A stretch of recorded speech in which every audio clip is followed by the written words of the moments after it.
Hey, it's Lockie with a review of the Salomon Assassin Pro. The Assassin Pro is a slightly more serious, stiffer version of the popular Assassin. Just like the regular version, it's an all-mountain board with a balanced set of features that is designed to give it a decent ride on all kinds of terrain. It has the rock-out camber profile that's used on quite a lot of Salomon boards, from their easy beginner boards right up to the more serious ones, like this and the High Path. Overall, the profile is cambered, but in detail it's flat between your feet, with camber under the feet and rocker on the nose and tail.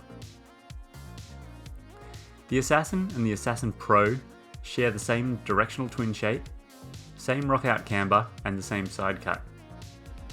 The Assassin Pro is stiffer overall, with the lighter ghost green core, gunslinger sidewalls and extra carbon beams in the nose and tail. They both have sintered bases, which are fast as long as you keep them waxed. I was riding the Assassin Pro at Mount Hotham in Victoria, Australia, in horrible wet weather. It was so wet and windy that you won't be able to see much at all in this footage.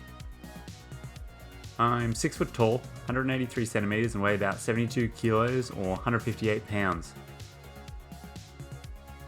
I was riding the 159 centimeter Assassin Pro with Salomon Highlander bindings. I've used these bindings to test quite a few of the older boards I've ridden. They're medium stiff flexing bindings that are quite responsive, similar overall in the ride to my Cartel X's. The Assassin Pro is quite a stable board, which is what you would expect from something like this. I'm quite used to the rock-out camber profile.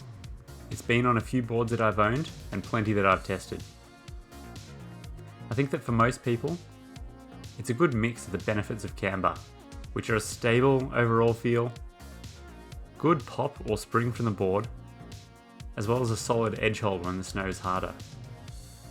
The rocker sections do help loosen it up just a little bit, which means that you don't have to be perfect all the time. You can make mistakes and the board won't punish you. The board is easy to ride fast on. There's enough strength in the nose and tail to smash through most snow, and you can sort of just relax and let the board do a lot of the work for you. Turning the Assassin Pro is easy. Feels like there's strong edge hold, especially at faster speeds, so I didn't ever feel like I was getting close to washing or slipping out on corners. It has a pretty standard waist width, so there's nothing unusual in the amount of effort needed to get the board on its edge. It comes in sizes from 150 all the way up to 163, and has some wide models in there if you have size 11 or bigger boots. Just by reading the specs, I should really like this board. I didn't find it overly stiff at all, nowhere near what I would expect from a board with Pro in the name. I could comfortably recommend this board to an intermediate who wants to get better quickly. It isn't a scary board to ride at all. I'm not sure if they softened them up, but the old Assassin Pros did feel a lot stiffer. I'm not 100% if the stiffened nose and tail threw me off a bit. I felt like the flex was the opposite of what I wanted. It was stiff where I wanted it to be soft, and soft where I expected it to be stiff. There isn't really anything that the Assassin Pro does that's wrong. It would be perfectly acceptable board to ride in all conditions, but it also doesn't do anything particularly well either. That's going to be the trade-off if you want one board for everything. It has to be pretty average all around. I would still choose a Captain Mercury over this board for the same price to get a board that does everything a bit better.